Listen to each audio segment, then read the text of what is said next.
Shini Bhagavati Ashadashadyayini Ambatva Manusandadami Bhagavad Gita Bhavatveshini. So he was talking about Jnana and Jnana Nishtha. So what he says is, the difference is because of our habitual living, even when you have cognitive understanding, you are not able to drop the holding the unreal things as real. Because of that, even though cognitive understanding is there, the nishtha, that is getting living that learning, does not happen. So that is the difference between jnana and jnana nishtha. That is what he is trying to give by way of example in terms of holding on to holding on to a bear as if it is a log of wood will take you through. Actually, you are holding on to samsara instead of as if it is going to give you moksha. Whereas, unless you drop, you will not be able to, because you have got the understanding which is much more holistic and changeless reality as your Atma. So naturally, what is the point in holding on to the changing things and still you feel you are not you are not feeling fulfilled, self-fulfilled. So unless you understand that we are holding on to something which is fickle, changing all the time, unreal, you will, even though you have got a cognitive understanding, you will not be able to convert jnana into jnana nishtha. That's what he's trying to say. Now that is what we call samsara. So and let us it also tells us that it's very difficult to get out of the clutches of that bear. Yeah, this is difficult. The difficult and the other thing is basically the second thing is difficult. Now you are holding on to because you want to hold on to something because you don't want to drown. So it's difficult. Whereas the other example, no, the bear I'm saying, the bear, when you are into the clutches of the bear will not leave you easily. That's true. That is true. The bear also wants to hold on to something, so it is holding. But the other thing is, that is why the other example is there, the hot potato. Like hot potato, we have to leave. The third example, which we have discussed before, is what that the monkey holding to the peanuts inside the tree hole. I think I have told that example before, long back. That is, the monkey is watching from a distance and the birds are bringing peanuts and putting into the hole in the tree. Many birds are coming and putting the peanuts that they are getting for the future or whatever, for the the kids that are there inside. Okay, but after some time the monkey wants to have the peanuts. So what it does, it goes and puts the hand inside the hole, it gets the peanuts. Not able to it is not able to remove. Why? Because the hole is only allowing you the hand to hold in with empty hand, but it is not big enough to retrieve the hand along with the peanuts. So now you cannot remove the hand unless you leave the peanuts, and you don't want to leave the peanuts. That is precisely our problem. Yes. We want to have the cake and eat it too. We feel that we have been getting the taste of this, the good things, whatever we call good things in samsara. We don't want to leave it. At the same time, we want to leave the bad things. We don't want bad things, but at the same time, we want to hold on to good things. So it doesn't happen that way. Because whatever you think bad or good is all changing all the time. So unless you understand, there's no point holding on to it. My freedom is more precious than holding on to a few peanuts in life. Yes. That understanding has to grow. That is what is called jnana nishtha. What the example is only to say differentiate between jnana and jnana nishtha. Nishtha meaning you must have that the wisdom to understand that my reality being changeless is the what you call the permanent solution to my samsara, meaning samsaritvam. Samsara meaning samsaritvam. That my feeling limited is basically because you are holding on to something which is not your reality. That understanding has to dawn. Because whatever it may be, what is not real, you are not going to be at home with. Listen, what is your reality only? Like even at the relative level, you are better at home, even though you go somewhere for a picnic and all that. After a few days, you feel better to be at home. You want to come back home because you feel more at home with your home. The same way, your reality is the home. Your home is the reality. Unless you have that understanding, you will always look for something outside, and it is not going to be satisfying. It will all be temporary, ephemeral. Since it will be there for some time. Afterwards, whatever good also will feel bored about or won't change and all. So every time, perennially, you will be changing. You will be seeking all the time. That you at some point in time, as you grow older, you feel that it's a futile exercise. What is it we are doing with our life? So that is where your reality understanding has to take root. No, this is how I have to. For me to be at home with myself, I have to own my reality. It is very obvious. Unless your reality, even in Prapancha we see this. Every particle, when it reaches even science and all that, the electron is more at home in its own orbit than in the higher orbit. Like that we see in science everywhere. Higher energy levels is basically saying that I don't want to be at that higher energy level, I want to be at home.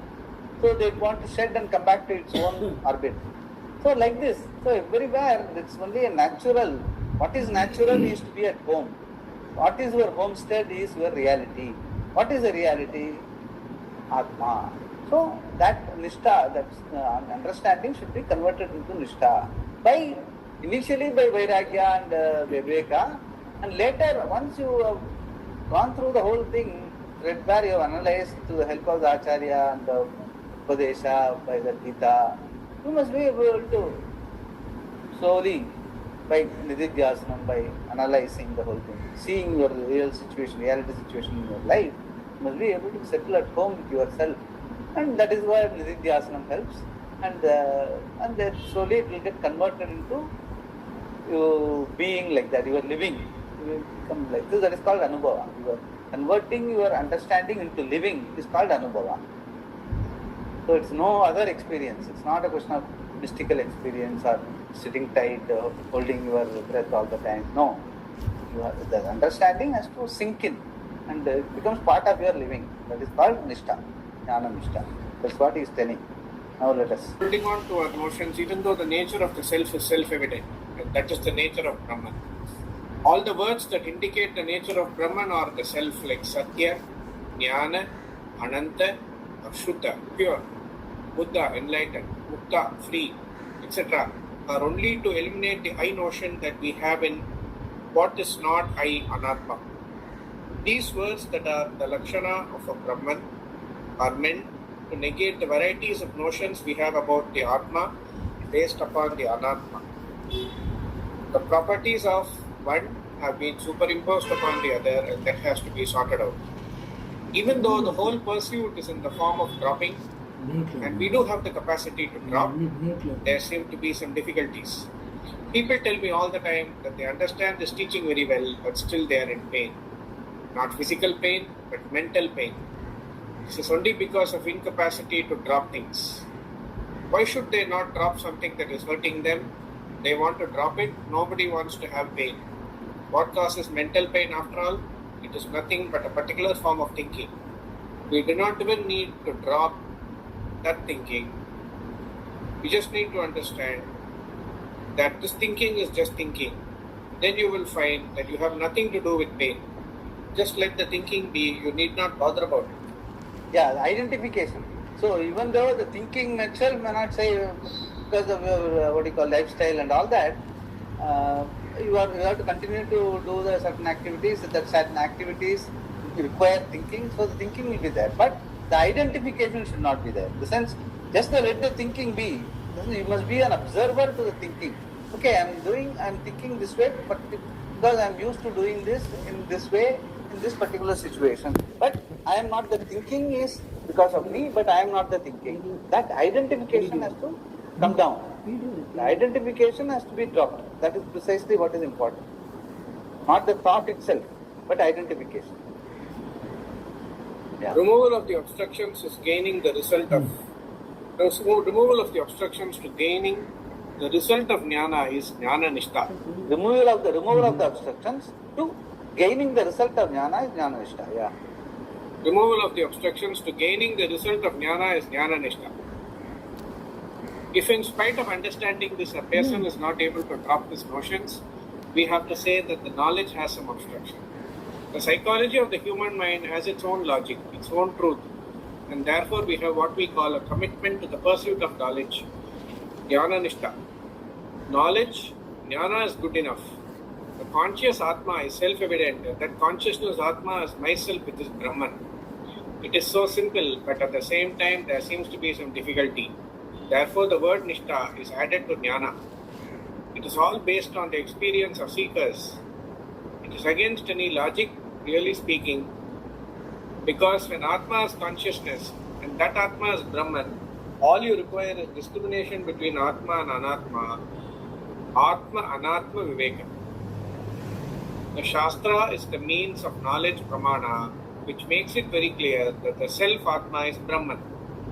It is eternal Nitya, it is pure Suddha, it is limitless Ananta, it is unattached to anything, Asanga, it is Tri Mukta, it is the basis for everything, the Adhisthana, the truth of everything, the Satya, without which there is nothing. All that is here is Brahman, and you are that Brahman. Where is the problem? Every word is clear. Still, even though a seeker has a proper teacher and has listened to the Shastra from that teacher, he or she goes on complaining. What does it mean? Seekers have their own experience which defies all logic. The role of Shravana in removing the obstructions. Shankara recognizes this. The Shastra recognizes this. And all the teachers, acharyas recognize this. Therefore the Shastra says, the self, my dear, is to be seen, inquired into, analyzed and contemplated upon. Atmava are drashtavya, shrotavya, mantavya, nididhyasitavyaha. Nididhyasitavyaha. So this is a famous statement by Yajnavalkya to Maitreyi in Brihadaranyaka Upanishad. Atmavare, are meaning he is talking to his wife, so he is talking in very equal terms. Are, Atmavare, drashtavyaha. Drashtavyaha means what? You must be able to see it as clearly as a fruit on your palm. So, Pastha Malakaiva, which we have seen before. So, how to, the drashtavya has to happen how? By Shrotavyaha, by Shravanam, Mantavyaha, by continuous analyzing with all your doubts and all that, and then Nididhyasitavya by contemplative living. So, all the three are seen as a upaya, so that the jnana can be converted into jnana nishta. Continuous shravanam, mananam, nididhyasana. It is not one time. You have to punah shravanam kurya. You have to keep doing it throughout your life. That is why that all this prasthanatraya, so many texts are, so many Upanishads are there. Gita itself, so many times we go through. Then an analytical tool called the Brahma Sutra, all that are there is because even though it is a simple truth, for it to grow in your life as a nishta, all these are prescribed. Shrotavyaha, Mantavyaha, Nididhyasana. That Shankara is discussing now. Yeah. The first two. 1 second, Swamiji, something happened. So we are in all that is here. That's what we are, right? The role of Shravana in removing. That further. Yeah. Shankara recognizes this. The Shastra recognizes this, and all the teachers, acharyas recognize this. Therefore, the Shastra says, the self, my dear, is to be seen, inquired into, analyzed and contemplated upon. Atmava are drashtavyaha, shrotavyaha, mantavyaha, Nididhyasitapyaha. The first two seen and listened about should be enough. The self is always present, prasiddha, but as a doer and an enjoyer, in a word, as a samsari.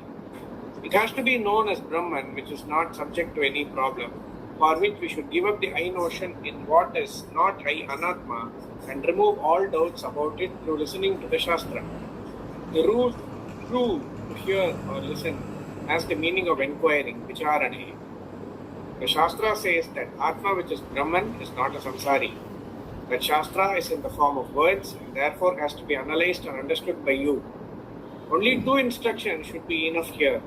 First, Atma is to be seen, drashtavyaha, that is to draw your attention to both your confusion and the solution. You have a confusion about Atma, thinking that it is samsari, and that is why you have to know the Atma. That's the solution. What should you know? What should you do to know the Atma? Listen to inquire into inquire into the Shastra. That is enough. In listening to the Shastra, it is revealed that Atma is Brahman, and the operation of the pramana to know Atma is complete. It is like analyzing a transparent object to see if it is a glass bead or a crystal. All you have to do is go close to it and check the properties of it, its weight, etc. That is enough. It is over. Similarly, to know Atma, I need to analyze it properly, and for that I require a mirror. An ordinary mirror will only reveal that I am the body, etc. I already know that. Such a mirror can perhaps give me a little more detail, but to know what I am, if there is a confusion, I require another type of mirror which will reveal the real me. That mirror is in the form of words and is called Vedanta. When I look into the word mirror that is called Vedanta, what do I see? Satchit Ananda Atma. Through the word mirror, I recognize that Atma is Parabrahma. Then what should I do? Shastra reveals that Atma is Brahman. No effort is required for that knowledge to take place. The role of Manana in removing these obstructions. So, Shravana is over. What it is all about? The word mirror, like Shastra, Sabda Pramana, Satchidananda Atma, the Shastra and Acharya explains. Once you understand Atma is Brahman. Now, how to remove the doubts? By Manana. He is now explaining Manana. Yeah. The role of Manana in removing the obstructions. In spite of that, even though there is no effort to be made, still the Shastra recognizes that people do not always come away knowing the Atma just because they listen to the Shastra. Sometimes it only creates more doubt. A person may have had some doubts about himself before listening to the Shastra, but listening seems to have created new doubts because he is turning his attention towards himself. Previously, his problem was whether somebody loved him or not.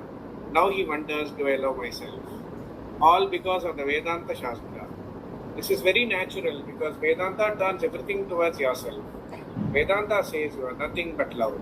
Yeah, basically, when we keep on discussing that, Desa Kala Vastu Aparichinnam, timeless, spaceless, objectless being is my reality. Whether I am able to be at home with that understanding. Some people feel that, what is there? If I am timeless, spaceless, objectless being, what is the big deal about it? What is the point in knowing that? That sort of a doubt may come. Previously, those doubts were not there. So now that doubt can come. That has to be cleared by doing manana. Yeah. There is no reason for you not to love yourself. But this fellow says, I do not love myself. I am only 5 feet and 4 inches and I do not like it at all. What does it mean? The fellow has a confusion about Atma. He thinks it is the body. If the body is Atma, how can you love yourself? And if the mind is Atma, of course you cannot love yourself. And again there are others who will protest that you cannot be Ishvara since you are not omniscient, etc. Initially you had your own doubts about yourself and there were ordinary people to confirm them. But now you find there are philosophers, religious people, and even huge organizations with millions of followers confirming your misgivings about yourself. When all these people are protesting against you being Brahman, there is a pressure to conform. At least in listening to Vedanta, I thought, I am not that bad. When the rishis say I am wonderful, definitely I cannot dismiss their desirable vision and conclude the opposite, that I am not wonderful. When all these people gang up against me, perhaps it is better to be one of the gang. Otherwise, I am one against so many. I am as lonely as non-dual Brahman. What Vedanta says is so desirable because it tells me I am Ananda, I am everything. And there seems to be some logic to it, and also the confirmation of my own experience. No matter how depressed I may have been, there has always been moments when I laughed with abandon at a joke. What does it mean? I have to do an analysis, manana, and compare what all these various schools of thought that challenge the vision of Vedanta say to my own insight about myself, and determine which is true in the light of what the Shastra says. I have to determine if there is any truth in what they say or not. It all has to be thoroughly analyzed. Therefore, the Shastra says, Atmava are mantavya. Sometimes you will hear people say that they have a conviction that Atma is Brahman. Those who have great conviction in the Atma Jnana are all victims of wrong thinking. I can have a conviction that I will go to hell, that is okay. But Atma Jnana has nothing to do with conviction. Conviction is mental, it is some kind of a thinking, some kind of hope, etc., which moves you to commit yourself to something. But this is not a matter for conviction. I know what I am. Then what? I have no problem. The role of Nididhyasana. So it is basically that I am, that Desakala Vastu Aparichinam, the timeless, listless, objectless being, it cannot be a thought. Because of that, the being only you are observing a thought. So this cannot be an object of a thought. So it should be much deeper than the thought, that observer, that your reality, that I am what I am that Desakala Vastu Aparichinam, that should be there. It should not be a thought. Then it becomes, you have to have a conviction about that thought. That conviction can be broken by another thought. So somebody else comes, some philosopher comes and tells, no, it is Shanikam. Like a Buddhist, they say, it is Shanikam, continuously changing vritti only it is. So what is the point? Like that, when they say, you may get shaken because it is a thought. Whereas if it is your reality, you will be able to say, if it is Shanikam, the previous Shanika moment, the next Shanika moment, I only observe. So I am not Shanika. Because my being there only, I am able to see the previous thought as well as the next thought. So I can easily dismiss that sort of a philosophy which says your understanding is only Shanika. Just the sense doesn't have any substance. Yeah, it is true, it doesn't have any substance. But I don't need any substance. I am there all the time. I don't need to be associating with myself with any substance. I am there. Because of that, a Shanika vritti, last vritti, next vritti, like even a movie. Every frame I am able to see and connect. Because I am there, all this changing I am able to see as a changeless. So I am not Shanika vritti, I am not a thought, I am the reality through which all these thoughts and every transaction in the world gets sannithyam. In my presence only the world is there. Like that, you must be able to counter that sort of a philosophy. For that, in the sense, your understanding should be clear. That is what is done by Manana. Yeah. The role of Nididhyasana in removing the obstructions. After years of studying Vedanta, you can see people saying, I know I am Brahman, but the but seems to remain. The first but is, am I Brahman? Then one says, yes, the Shastra says so. And it is made clear by inquiring into the Shastra by Sravana. And now the second but comes up. But I am really what the Shastra says? Am I really what the Shastra says? That doubt is also removed by analyzing what the Shastra says by Manana. After Manana, it looks as though I have to admit that I do know that I am Brahman. But the but seems to continue. Then what is the problem? Then a third but comes up and I say, Swamiji, I know that I am Brahman, but I do not behave like I am Brahman. I still have fear, worry, etc. If I am Brahman, how can I get worried? It is because the knowledge that I am the limitless Brahman, full and complete, is not yet completely owned up. This owning up requires sitting down quietly and owning up this fact about myself and removing all subtle obstructions that prevent this owning up. This is called Nididhyasana. The obstructions are always due to old habit. I have age-old habit of considering myself to be small and insignificant. Worry comes out of the small eye, Small eye. Small eye. Small eye. Worry comes out of the small eye.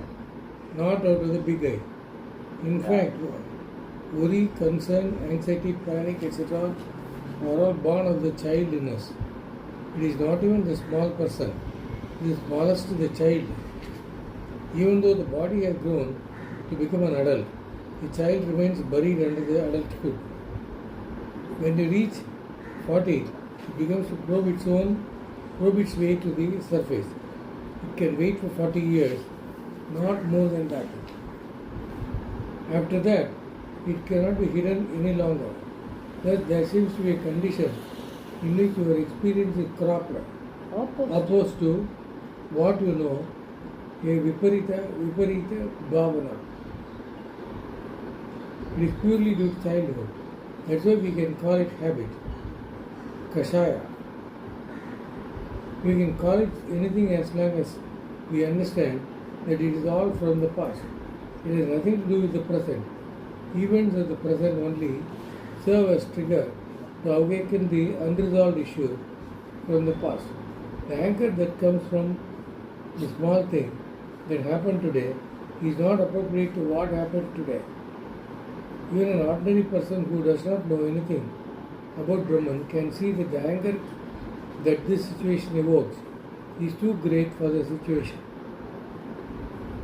It is something like hanging a person for a traffic violation. The reaction is not appropriate at all. Therefore, we understand there is some kashaya or whatever we want to call it from the past. So it's all basically psychological.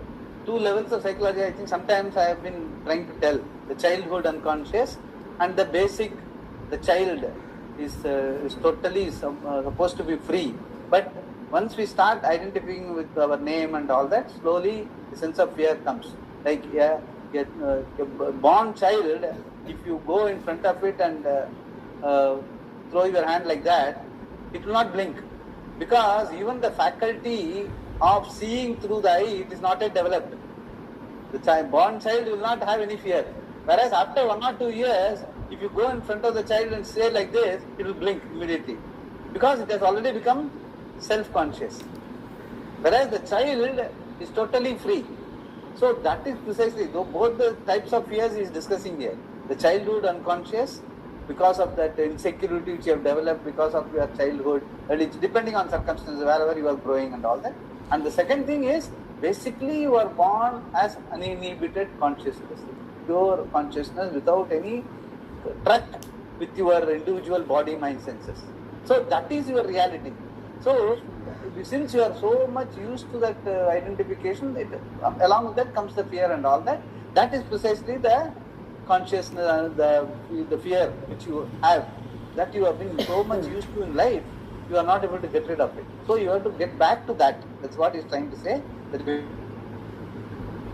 Mitra talks about is because of the vasana. We have been for ages. You have identified for janmas. You have identified yourself with the soul, body, and all that. So unless you are free of that, that is a reality, understanding. But the cognitive understanding has not converted into that throwing out that fear, that kashaya. So the viparita bhavana, either as a childhood unconscious because of your upbringing, or the child's original and uninhibited consciousness you have to get into. So the inhibited consciousness which is natural for a human being, and the childhood unconscious which is natural for a person who has some difficult childhood, both are called kashaya in Shastra. That has to be knocked off. Actually the second type of kashaya, childhood unconsciousness, and Shastra was not discussing because at that time psychology was not developed that much.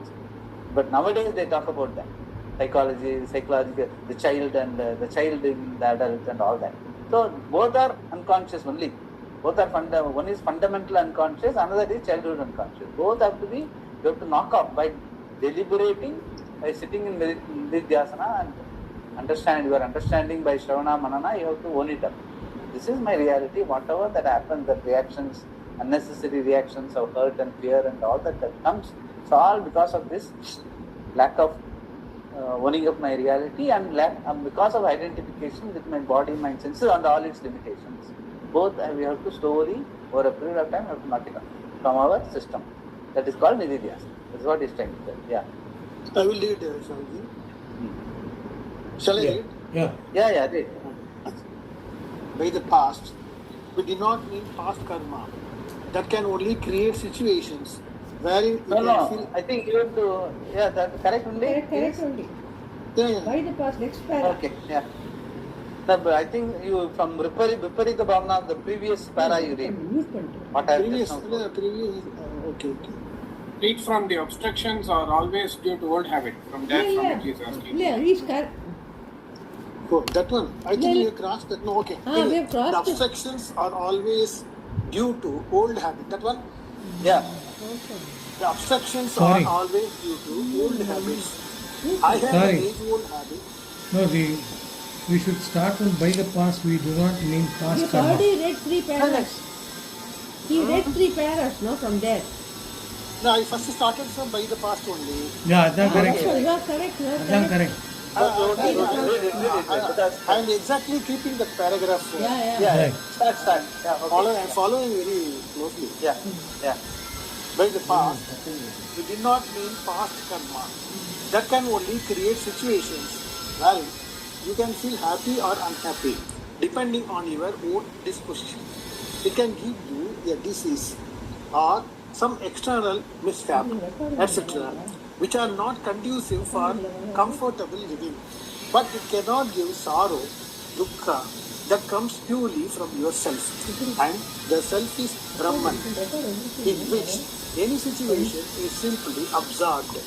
Where is the question of a reaction of anger, etc.? The one who is free and full, who knows he is Brahman, cannot be angry. Once, 2 Swamis that I know, one was perhaps in his 40s, the other in his 50s, were discussing some verses in Viveka Chudamani, where there is a description of a jnani, a wise person. The description of the wise person by the Shastra is meant to be prasama. Prasamsa means praise. Prasamsa means praise. Yeah, praise. Yeah. Prasamsa, yeah. Swami, 1 minute. Something is parents and something is happening. What's that? Huh? Parents and something is happening. Some problem is there. They are not able to follow. No problem. There is some work going on the road. Okay. So I was saying recording may not be. Right? No problem. Recording may not be. All the sound will come in recording. Okay. Is it coming from my... Not from you, here. uncle. You are following. We have some Their sound. end. It doesn't matter. You read. Yeah. So we close the window. Prasamsa, praise, and not to make any judgment about who is a jnani.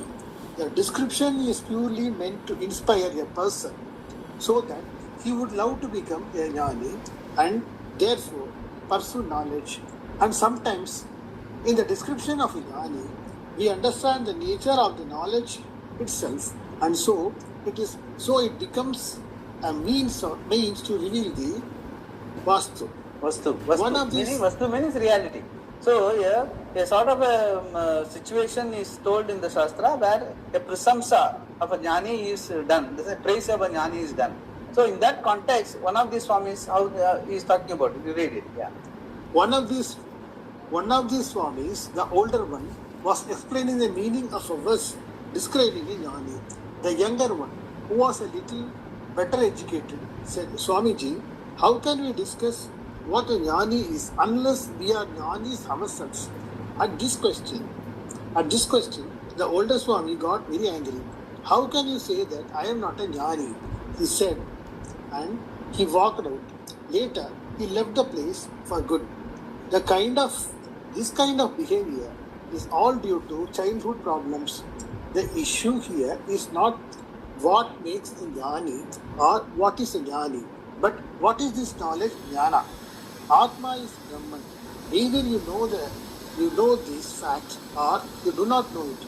Nobody can say anything about this. Even to say I am a jnani is a silly thing. The one who knows that he is Brahman will not say he is a jnani. He will say, I am Brahman. Whether one is a jnani or an ajnani is not a matter for discussion. Yeah, It is a so that sort of a discussion, you should not think that somebody is pointing a finger at you. It is not the thing. It is only a general discussion. So, unless you have some kashaya inside, what is he trying to tell is, unless you have some complex inside, you will not identify in such a situation that you are a jnani or ajnani. You will just pragmatically look at the discussion objectively and try to understand, rather than associating yourself or attaching a complex to yourself. That is what he is trying to say. So the complex can happen even at that level, even though people may be discussing, we have been discussing Vedanta for a long time, still the complex can be there. That only prevents you from owning up that reality. That can happen. That is why he has given this example. Yeah. Swamiji, I wanted to ask you even before, Hastamalakar is Shankara's disciple. Yeah, he's one of the four major disciples, Shankara's. Because you mentioned in the Hastamalakya. Beautiful. It is in the sense the one Hastamalakya is what do you call this? Is a text where Shankara explains what Hastamalakya told. What the disciple told, Shankara explains. Thereafter only, actually, he was not even a disciple at that time. He was just a boy who, when he was asked, casually, Shankara, generally we ask, no, the boy comes in front of Shankara and he asks, who are you? What's your name or something like that he asked.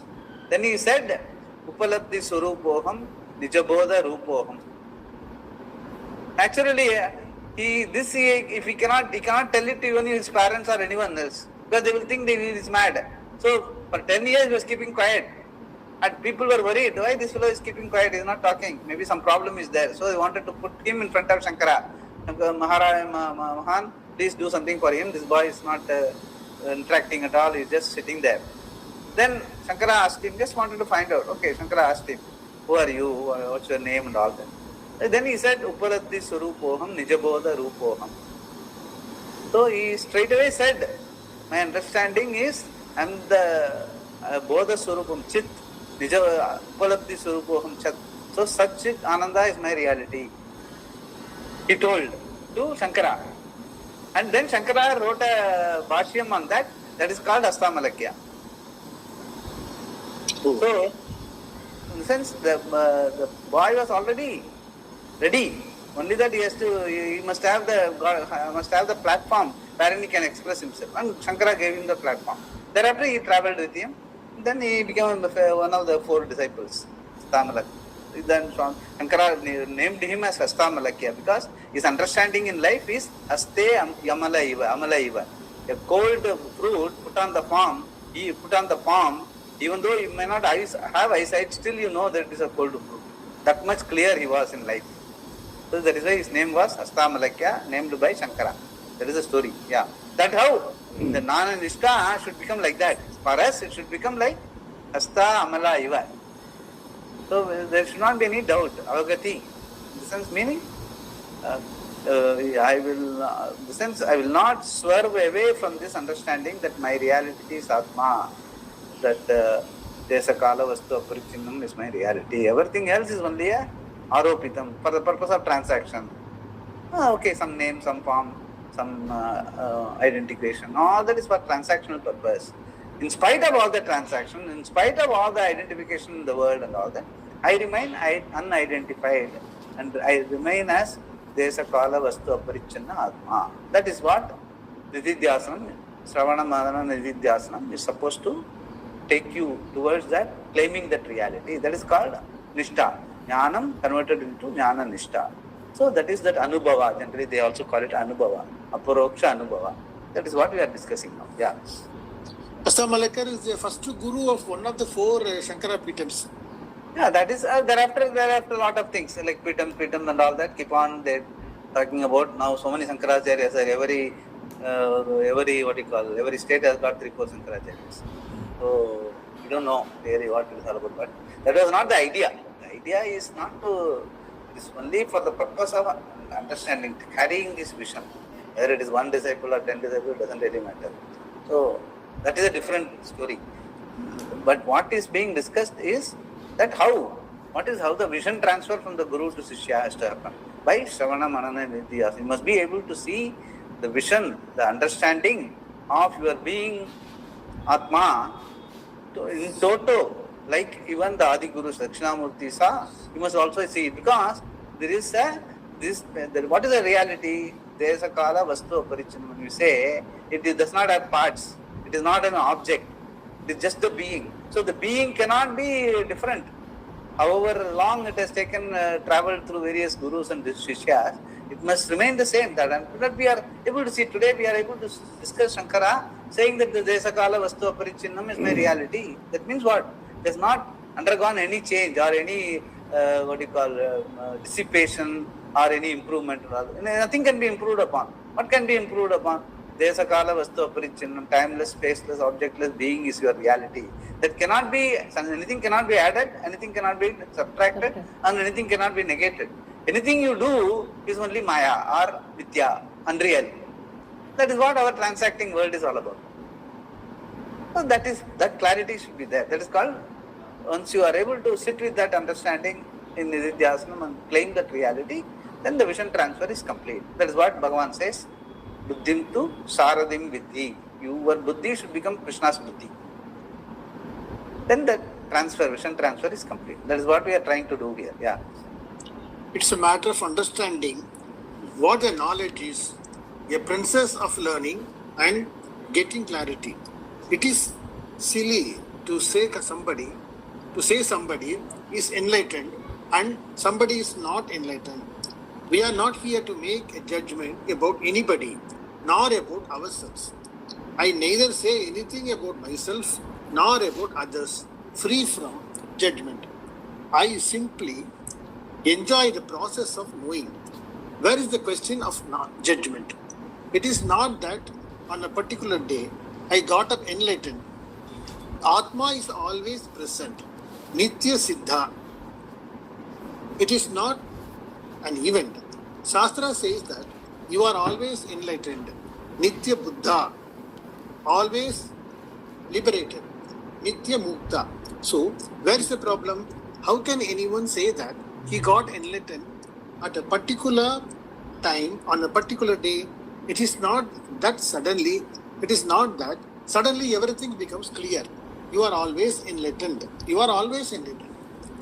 On superficial analysis, the situation in which the elder Swami got angry looks justifiable, because according to him, he is a jnani, and somebody insinuated that he is not.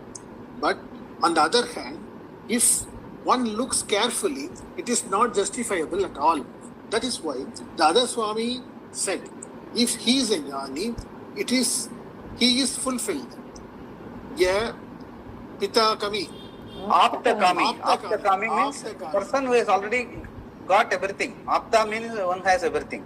Self-fulfilled. That is what it means. Apta Kami. Obtained. Fulfilled. Apta Kami, and there should be no anger. Yeah. Okay. And there should be no anger. For an Apta Kami, situations that may make others angry are like one drop of water dropping into the ocean. What will happen? Nothing. It just gets lost. Similarly, if you are limitless, Akandam Brahma, what is it that he is going to respond to? If at all there is response, it will be laughter, some joy, some empathy, compassion. Love can be there. That is empathy, anger? Compassion, love can be there. Where is the possibility of any anger? That's what he says. You cannot have any possibility of any anger. For a jnani, person who knows, is always pure love and compassion, and even in any situation, you may do something appropriate to the given situation, but it don't evoke an anger in him. Even in this discussion between the junior jnani and the senior jnani, when he is talking about how can only jnanis can discuss about jnanis, he seems to feel that he is insinuated that he is not a jnani, so how can you discuss? But he is not telling that. He is only making a general statement. Only jnanis can discuss about jnanis. Yeah, fine. You can say that and keep going. Because even in, I will send you one satsang. I had with the group of people who are here. Yesterday morning I had a satsang with them. I will send you that. There one of these questions come. I will send you that satsang question and answer session. That is how you have to respond, like situations. Yeah. Swami, what is the lesson from this Swami anecdote? The anecdote is you should not be, in the sense, you should not have a complex, because what happens, you should not relate yourself to whether you are a jnani or a jnani. When there is a discussion about jnanis, only jnanis can talk about jnanis. That is what the junior Swami told the senior Swami. Okay, yeah, correct. The perfect only jnanis can discuss about jnanis. You are right. That is how the response should be. The response should not be, the senior Swami should not feel the junior Swami is trying to insinuate that I am not a jnani, so we are not supposed to discuss this. No, it's not. He didn't say that. He only said when the jnanis can discuss jnanis, there is a factual statement. Just accept it and move on. Even if the other person has some complex of trying to insinuate, you should not buy it. As I have always told you, if somebody tries to hurt, he is trying to hurt a person whom he imagines, whom he wants to hurt. If you are not that person, why do you identify yourself with that? Just ignore that and keep moving. That is important. So for that you should be sure what is your reality. Any Swami should be very sure. My reality is Purnam Brahma. Then no question of insinuation or anyone trying to throw mud and all that. It will not really stick. It will just go away. That is how. That is called Nishtha. That is why he is giving the example for Nishtha. What is Jnana Nishtha? You are thorough. Like I have been always telling, no, when you are going in a group of people, Ramakrishna, somebody will turn up. A fool, all the four turn up. Means what? Everyone thinks there is some foolishness in me. Or nobody will turn up. If that's a mature group, okay, somebody calls a fool, nobody will turn up. Then keep walking. So our identification is the problem. It is not the problem of the others who try to talk to you. Okay, our identification is very clear that I am Atma, Purnam, Brahma. You will only respond to situations, not react to situations. That is what is the lesson from this example also. Yeah. Okay, I have a question. Yeah. I go to somebody's house, respecting him as a senior or elder person, and he doesn't treat me like that. He asks me to sit outside the house, but I get hurt that I have not been given respect. This is because I consider myself as the person he is trying to insult. I need some explanation of this. Yeah. See, that definitely, because you are at the relative level also, your judgment about yourself and his judgment about you are at variance. That is the first thing. That is at the first level. That is why, whereas your expectation is, you respect him, really you are respecting him, so your level of respect for the other person is also contributing to that fact that when he doesn't have the respect which you have for him, or he doesn't look at you as respectful as you would like to yourself to be, both are at variance. He's looking at you and his expectation of you, and where you are looking at him and your expectation of him, how he should look at you, both are at variance. So this is why it is happening. But irrespective of whatever is happening, if your understanding is very clear that I am Atma, this is only a role I am playing. I am playing the role of a junior citizen or a junior relative. He is the senior relative, I am respecting him. So in that situation, he is not behaving, either he is not behaving appropriate to that relative situation, or your expectation is more than what is reality. Either way, it is a problem of expectation and fulfillment. Expectation and response. So it is neither to do with you nor with him in terms of the reality. The reality is what? You are also the being playing a role, yes, junior person role, and he is also a being playing the role of a senior relative. That's all. But in that, the expectations and the behavior regarding the expectation is at variance with both levels. Who is wrong, who is right, we don't know right now. And the example, I don't know. So in that situation, you must be able to look at it. Even sitting outside, you should not be sulking. Okay, first response will be what? I came with a lot of respect for him, but he is not giving me that due respect. First level of response. Then okay, that is how he looks at it. Doesn't matter. I have come for a certain particular purpose for having some discussion or whatever. He has made me sit outside.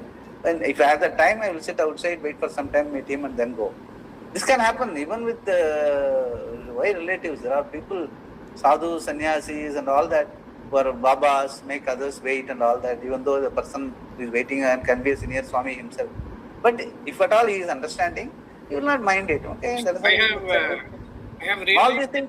So that is why at that time, your first level response, even though may be justified, you must be able to relate, you must be able to, that space should be there in disidentifying your personality from the reality. The reality is what? Whether he respects you or not, you are a fulfilled person, being. That reality understanding is very clear. So situationally, how it is going to pan out, I am willing to accept it as it comes, depending on. Suppose I am not interested in, okay, if it is not very important, next you sit out, you don't want to wait for too long, you can tell some people, I have no time, I thought I would be able to meet him, I am not able to meet him, I will go away. I will come some other day, inform him. You can do that. Or you can wait it out and meet him and discuss the situation. So whatever it is. So, but either way, that identifying so much with our person is the real culprit of our feeling hurt. So what we are, or intelligent living is what? We don't want to be hurt. Why should somebody else's, even if it's a misbehavior, for his misbehavior, he should be hurt. Why should I be hurt? So it's a bad bargain. So I should disidentify myself. That is precisely where it helps. Because that is a reality. That is the only way you can be a happy person in life wherever you are.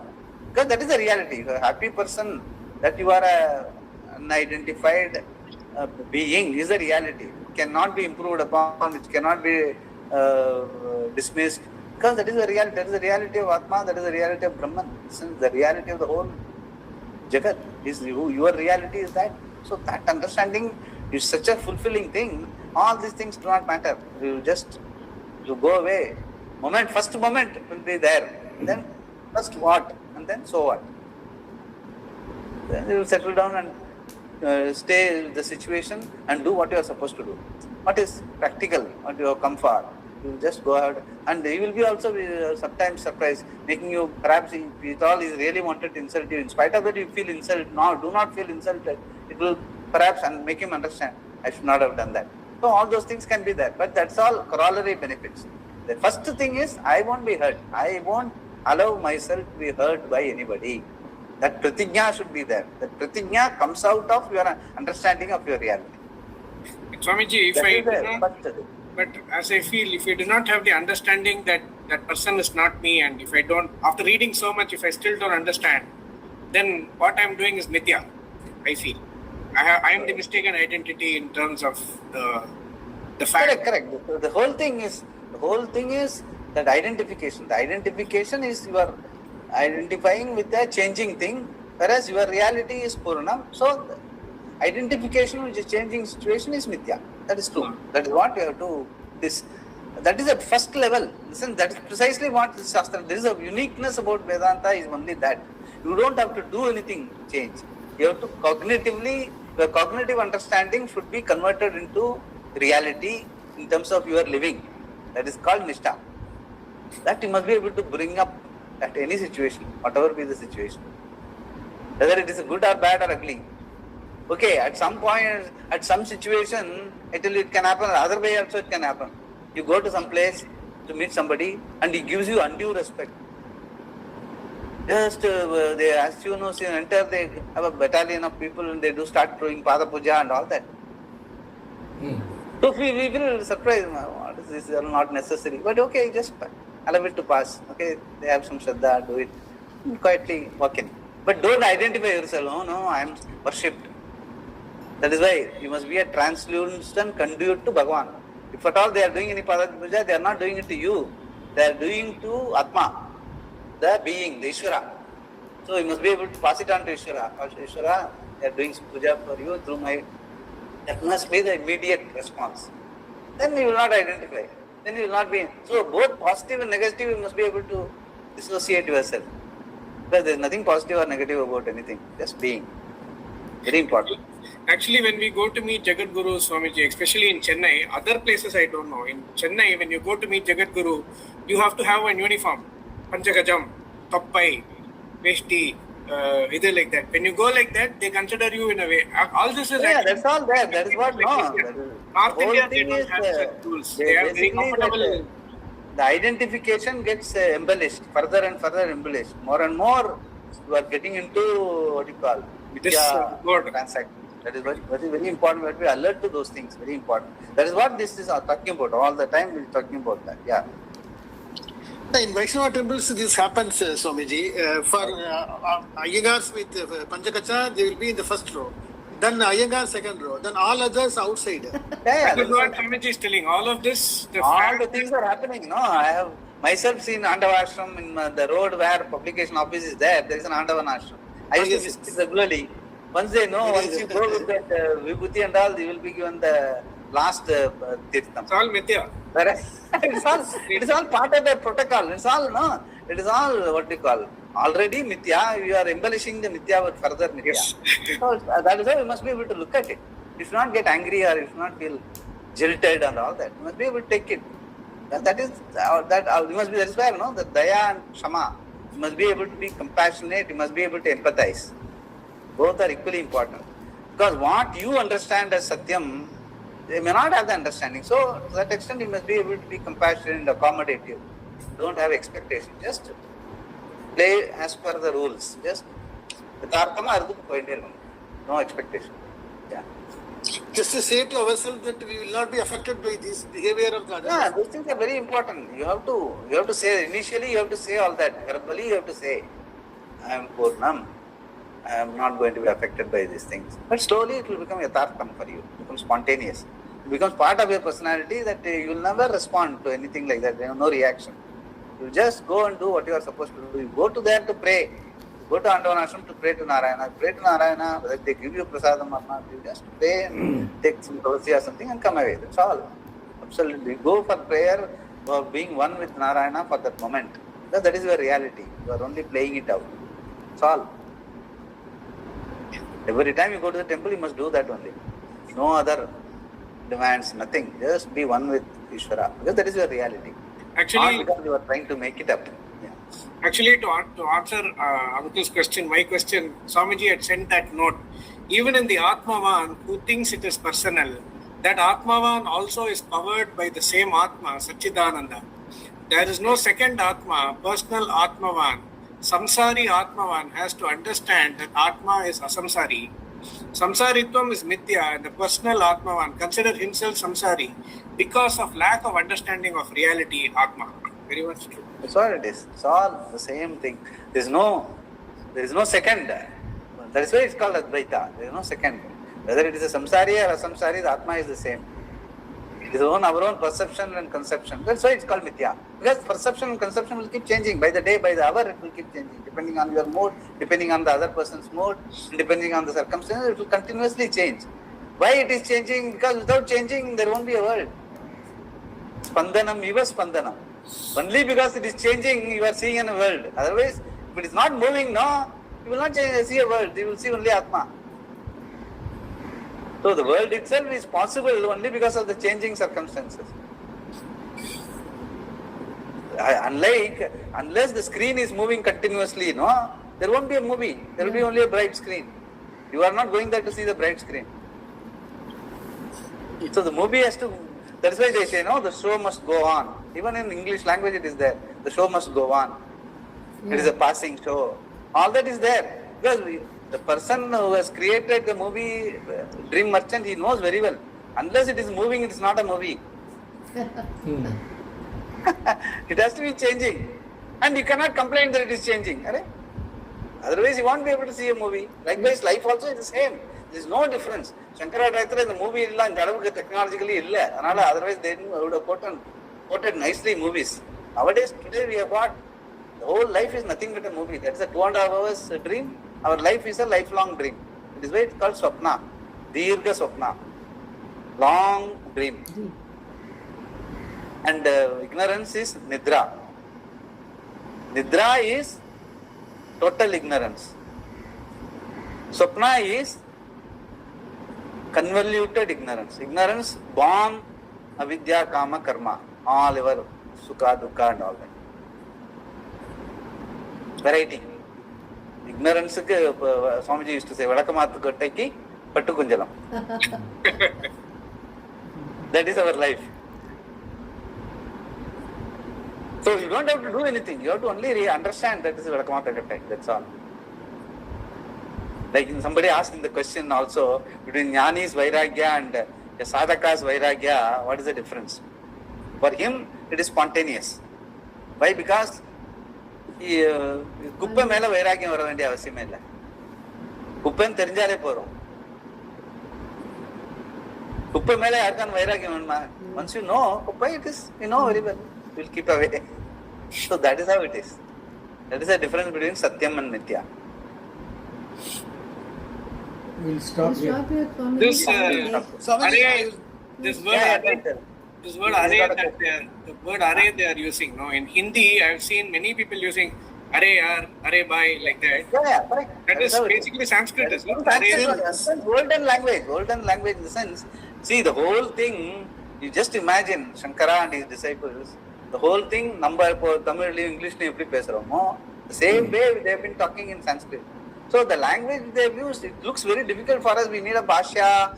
Somebody, Swamiji has to comment and I have to comment and all that. So difficult. We made it because we don't know the original language in which the rishis conversed. For them, it's all very yathartham. For them, it was very real, very nice and beautiful. So, Kumar, you were asking something. What? Yeah, no, I will complete this paragraph of Swamiji episode. Small paragraph, then we'll move to the next one. Yeah, correct. Yeah. Just perhaps the Swami who got angry did have the understanding of the Shastra. In spite of understanding, if there is still inappropriate anger, inappropriate hatred, and inappropriate sorrow, we call that Viparita Bhavana. Precisely what he says. Viparita Bhavana means we understand cognitively, but it is still not soaked into my. I am not able to respond to situation in that understanding. That is called Viparita Bhavana, that gap. That is what is taken care of by constant Nididhyasanam and all that. Yeah. For that, we have to contemplate. For that, we have contemplation on what we know, Nididhyasana. Thus, the Shastra says, Atmava or Atmava Nididhyasitavyaha. Atmava are Nididhyasitavyaha. So this is what Maitreyi was told. No? Yes, exactly. Yeah. Removed by this contemplation. With that in view, the Shastra adds one more word, Jnana Nishtha.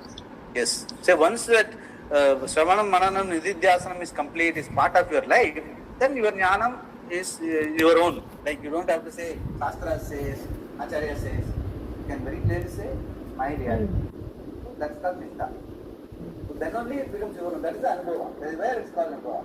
Cognitive and effective understanding converted to lifestyle or living. It's called Anubhava. There is no other Anubhava. That's what we are talking about. Purnamada Purnamidam Purnat Purnamudachyate Purnasya Purnamadaya Purnamavasishyate Purnasya Shanti Shri Guru Namaha Hari Om.